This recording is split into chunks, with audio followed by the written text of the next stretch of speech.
तर अजितदादांचा अपघात की घातपात यावरनं प्रश्नचिन्ह उपस्थित केले जात आहेत। त्या संदर्भातल्या टॉप 9 बातम्या पाहूयात। दादांचा संशयास्पद विमान अपघात हा ऑपरेशन लोटसचा भाग आहे का? लोकांना प्रश्न पडतायत। भाजपा विरोधात जाणारा तुरुंगात जातो किंवा जीव गमावतो, संजय राऊतांचा निशाणा। उद्या भूकंप झाला तरी ऑपरेशन लोटसचा भाग म्हणतील। दादांचा अपघात आहे, घातपात नाही, हे स्वतः पवारांनी सांगितलंय। नवनाथ बन यांचा राऊतांवरला प्रत्युत्तर पाहायला मिळतं। अनिल देशमुखांकडून राऊतांनी केलेल्या विमान अपघाताच्या चौकशीच्या मागणीचं समर्थन करण्यात आलंय। गडकरींनाही खासगी विमानानं प्रवास टाळण्याचा सल्ला देण्यात आला। दादांच्या अपघातावरून अनेक तर्कवितर्क लढवले जात आहेत। चौकशीतून दूध का दूध, पाणी का पाणी व्हायला पाहिजे, विजय वडेट्टीवारांची मागणी।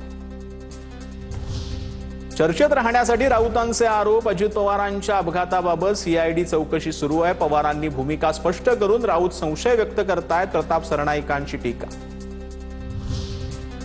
राष्ट्रवादीच्या विलीनीकरणासाठी गुजरातच्या उद्योगपतींकडून मध्यस्थी, एनडीएला पाठिंबा देण्याची अट, यावर फक्त एकमत होणं बाकी, विजय वडेट्टीवारांची टीका।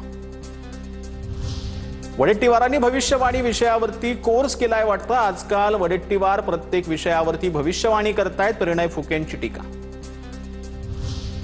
राष्ट्रीय अध्यक्षपदी सुनेत्रा पवारांची निवड करण्याची आमदारांची मागणी। मंत्री बाबासाहेब पाटलांचे तटकरे यांनी प्रफुल्ल पटेलांना पत्र। राष्ट्रवादीच्या 30 पेक्षा अधिक प्रमुख पदाधिकाऱ्यांची पत्राद्वारे मागणी।